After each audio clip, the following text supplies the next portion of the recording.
Good morning, everyone. Today's class is about food poisoning. Under this, I'll be covering microbial agents and lab diagnosis of food poisoning, botulism, mycotoxicosis, and chemical causes of food poisoning.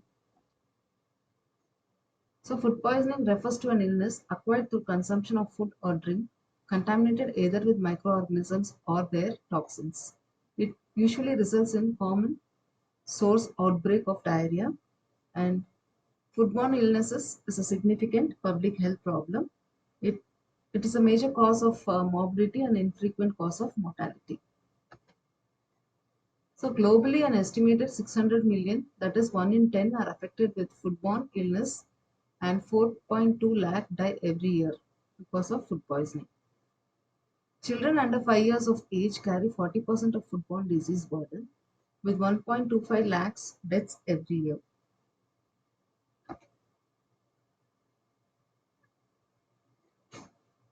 So, what are the agents causing food poisoning? That is the microbial agents. So, depending on the incubation time of the organisms, you can see the symptoms developing, and we'll see about the common food sources from where we acquire the infection when the food is contaminated. So 1 to 6 hours. So here incubation periods plays a important role to diagnose the organisms causing the infection. So depending on the incubation period, it is divided into 1 to 6 hours of incubation period, 8 to 16 hours of incubation period, and more than 16 hours of incubation period. So depending on the incubation period, the organisms can be identified. So Staphylococcus aureus and Bacillus cereus, they have an incubation period 1 to 6 hours, and the symptoms they produce is diarrhea, vomiting, and abdominal cramps. And for Staphylococcus, the common food sources are ham, poultry, salad, mayonnaise, pastries, and dairy product. For Bacillus cereus, the common food contaminated is with these organisms is the fried rice. So 8 to 16 hours of incubation period. Under this, we have Clostridium perfringens and Bacillus cereus, so which produces abdominal cramps and diarrhea. And Clostridium perfringens is the food sources are beef, poultry, legumes, gravies, and Bacillus cereus is meat, vegetables, dried beans, and cereals. And organisms having an incubation period of more than 16 hours is Vibrio cholera, enterotoxic genic E. coli, which causes watery diarrhea. And the common food sources are shellfish, water for Vibrio cholera, salads, cheese, meat, water is for enterotoxigenic E. coli. And enterohemorrhagic E. coli causes bloody diarrhea. The food sources ground beef, salami, milk, raw vegetables, and apple juice. And non-typhoidal salmonella causes inflammatory diarrhea. The food sources being meat, eggs, milk, juice, raw fruits, and vegetables. And Shigella and Vibrio parahemolyticus causes dysentery.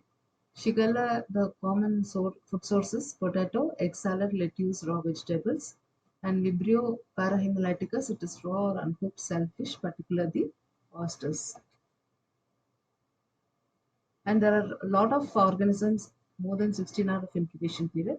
So under this comes Campylobacter jejuni causing inflammatory diarrhea. Food sources poultry, raw milk, and water. And Clostridium botulinum. Here the symptoms are a little different. Here it is a toxin mediators, and it is flaccid paralysis, diplopia, dysphagia. And the food sources are homemade, improperly canned food, and honey. And Listeria monocytogenes causes fever and myalgia, especially in pregnant women. The common food sources are soft cheese, raw sprouts, meat, seafood, and milk. And norovirus diarrhea is a watery diarrhea with vomiting and abdominal cramps. The food sources are salads, fresh fruit, shellfish, and water.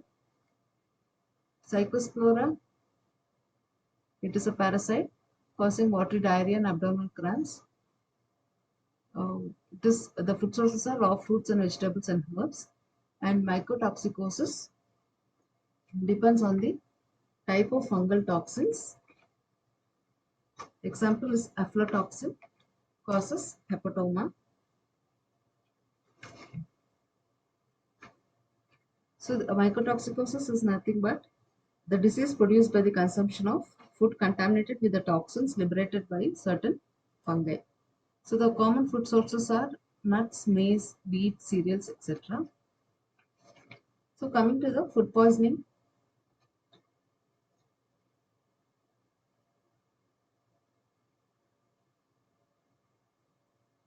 lab diagnosis.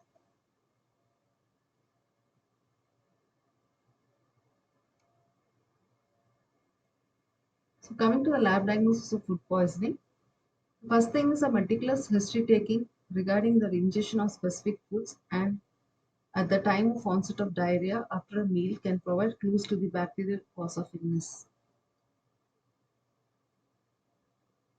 So that is the incubation period, and the vomitus, stool or suspected food materials are the ideal specimen for lab diagnosis.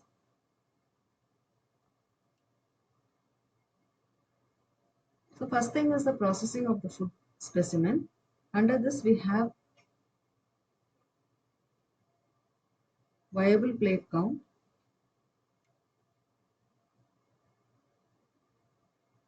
or it is called standard plate count. It is a method for direct quantitative culture.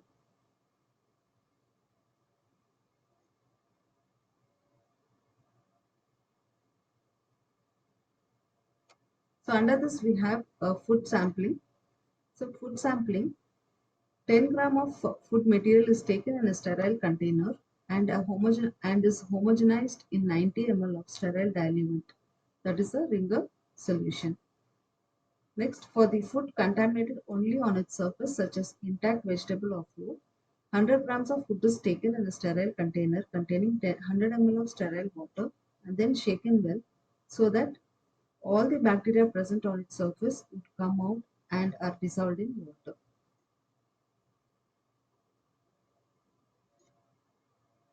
Next is food processing. That is, a serial dilution of homogenate or dilutant is made and then plated onto a appropriate media.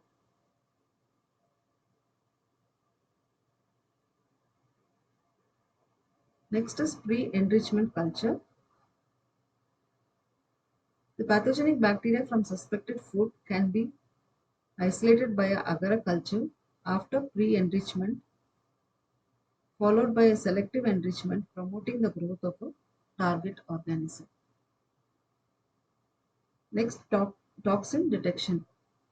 So most of the food poisoning could be due to toxin. So you have to detect the toxin.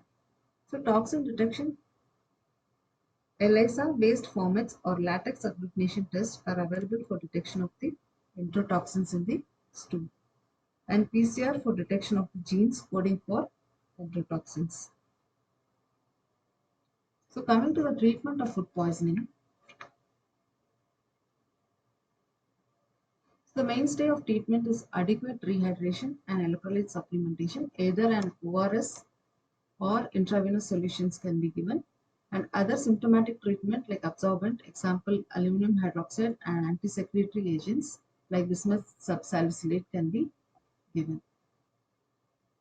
And if it is toxin related, antitoxins such as hepatovalent botulism, equine serum antitoxin can be given if food botulism is suspected, and antibiotics like penicillin or metronidazole may be attempted for the botulism. And diet will be during the episodes of diarrhea, patients often develop an acquired disaccharide deficiency due to washout of the brush borders of the enzymes. So it's better to avoid milk, dairy products, and other lactose containing products. So antibiotics usually do not play much role in the um, food poisoning. It's mainly indicated in shigellosis where fluoroquinolone, that is the first line of treatment, and in suspected cholera, azithromycin is the drug of choice.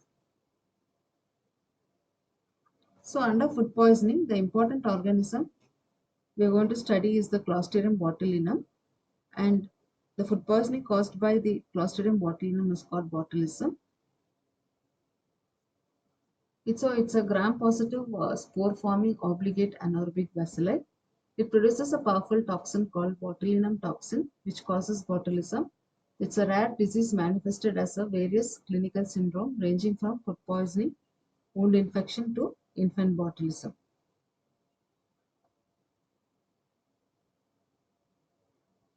The term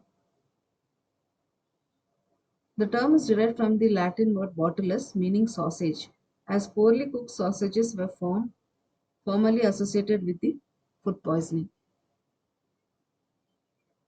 So these spores are widely distributed as saprophyte in soil, animal manure, vegetables, and semen.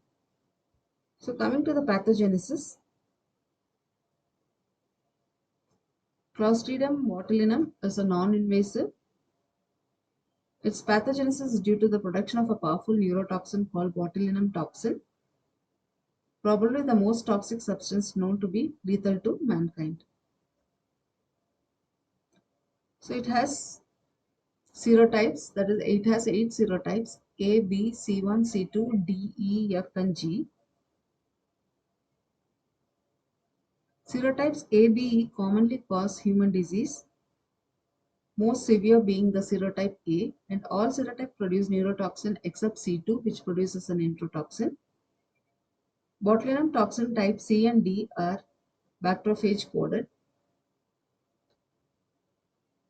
This toxin differs from other toxin as it produces intracellularly and not secreted and appears outside only after autolysis of the bacterial cell.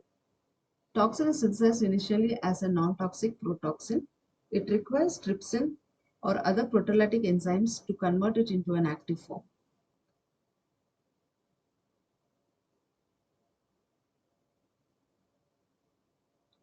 So the mechanism of this toxin is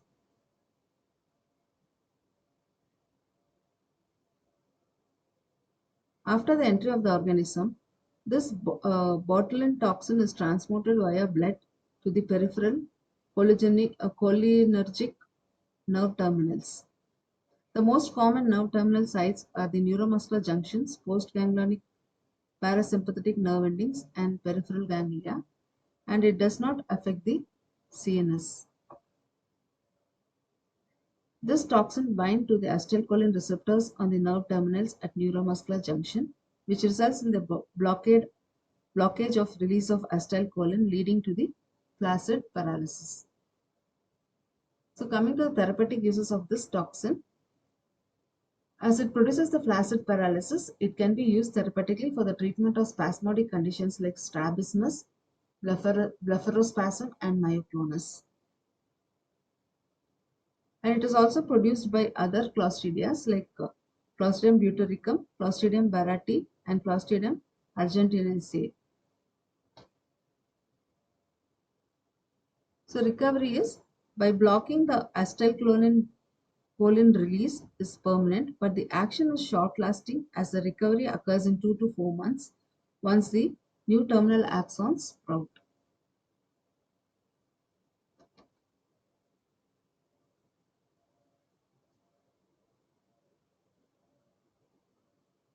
So I've already discussed about the mechanism action of the botulinum toxin.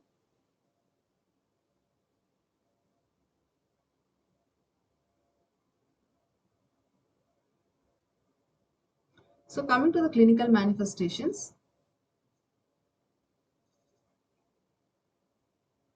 the manifestations of botulism is due to the decreased acetylcholine in cranial nerves and parasympathetic nerve terminals.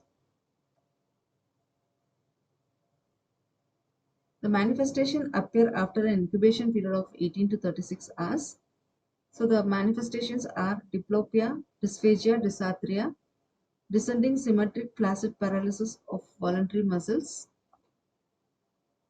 There is a decreased deep tendon reflexes, constipation, and there is no sensory or cognitive deficits.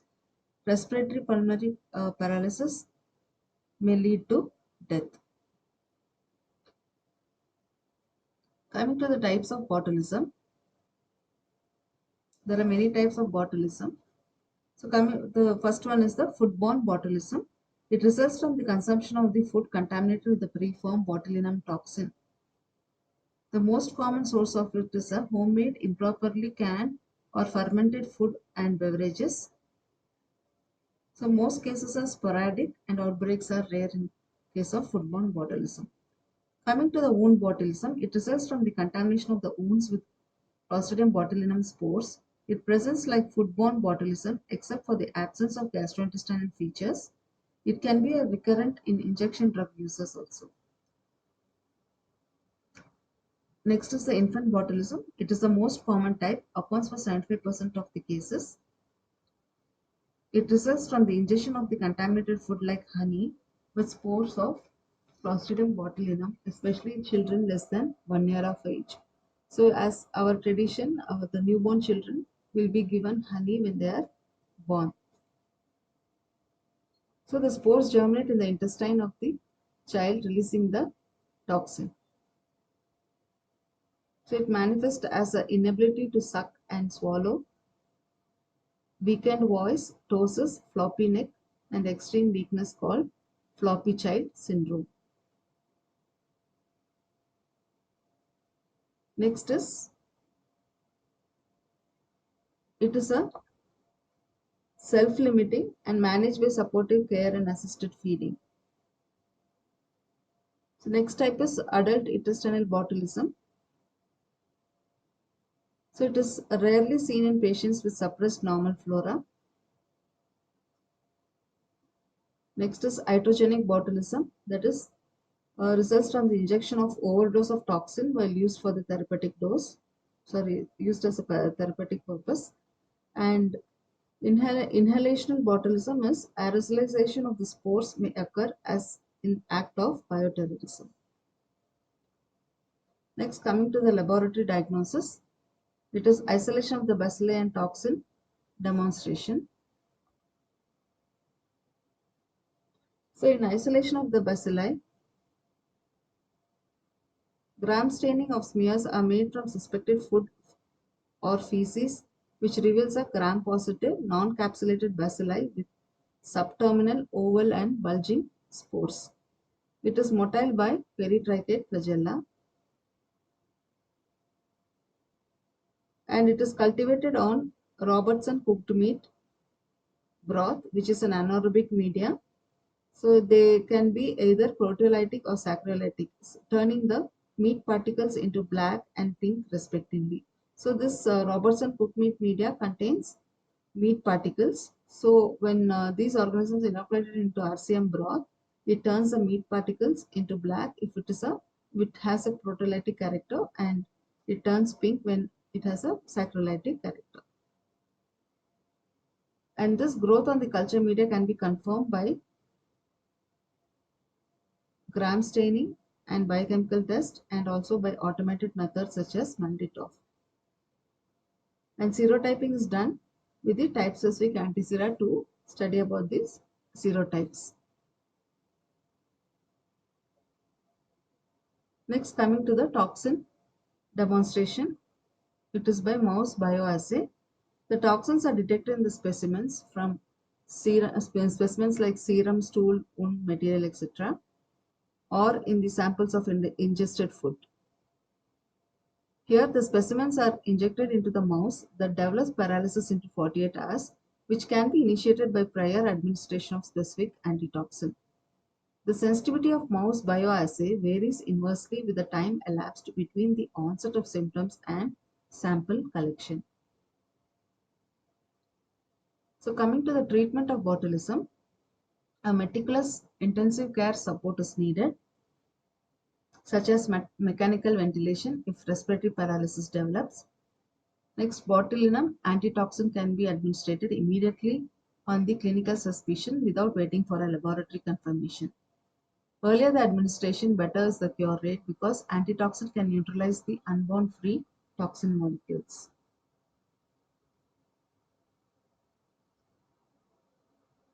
So in wound botulism, the suspected wounds and abscesses should be cleaned, debrided, and drained promptly. Antibiotics like penicillin or metronidazole can be useful. Next, coming to mycotoxicosis. So mycotic poisoning is a rare cause of food poisoning caused by the fungi. So this is divided into two or classified into two varieties, that is mycotoxicosis and mycetism. So mycotoxicosis is the disease produced by consumption of food contaminated with toxins liberated by certain fungi, and mycetism is the toxic effects produced by the eating poisonous fleshy fungi, usually different types of mushroom.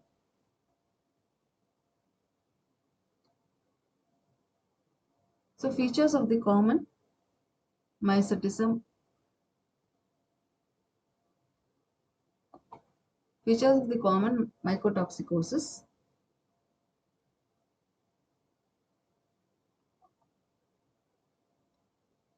So there are many mycotoxins. So coming to the first one, aflatoxin. So it is produced by the fungus like Aspergillus flavus, Aspergillus parasiticus, Aspergillus nominis, and also Penicillium puberum. The source is nuts and maize, and it can cause Aspergillus flavus can cause hepatoma or hepatitis, and other Aspergillus causing Indian childhood cirrhosis and Ray's syndrome as it affects the liver. Then fuminosins produced by Fusarium minoliforme, and the food source is maize. It can cause equine leukoencephalomalacia, porcine pulmonary edema, and carcinoma esophagus.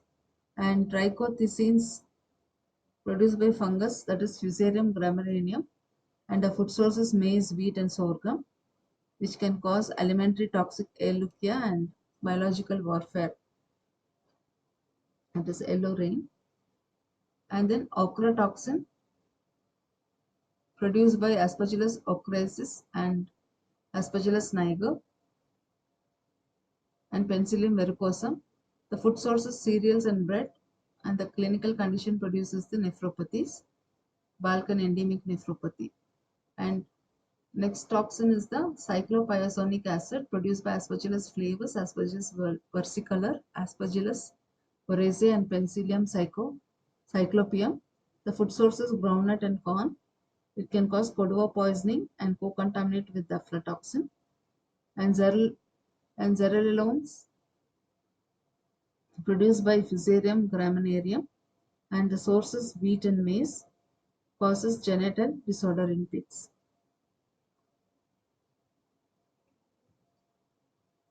These are the features of some common mycetism, that is the mushroom poisoning caused by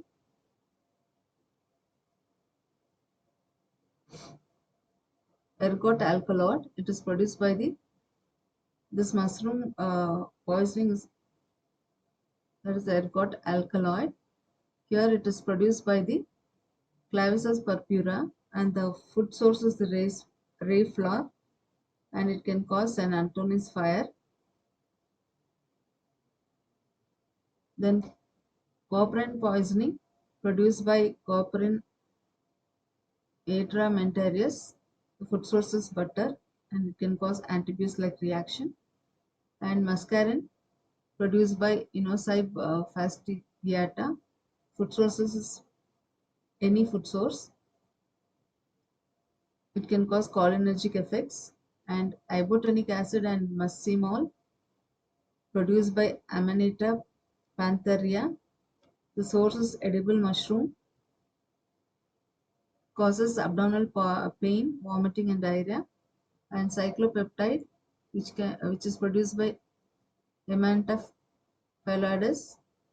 The source is edible mushroom, causing hepatocellular failure and green death cap.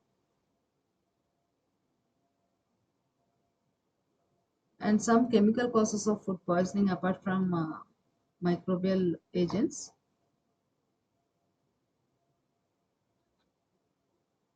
There are several non-microbial agents that can cause food poisoning, such as capsaicin found in hot peppers, variety of toxins found in fish and shellfish, and Ciguatera, histamine fish poisoning, and some chemical poisonings from the heavy metals.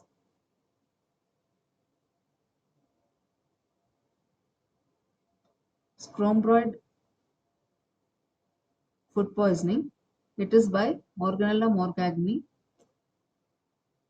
It is a bacteria and a commensal in the sea fish can break down the histidine present in the sea fish into histamine, which can cause food poisoning following the seafood intake. A proper storage of fish in the freezer less than 16 degrees can prevent this condition.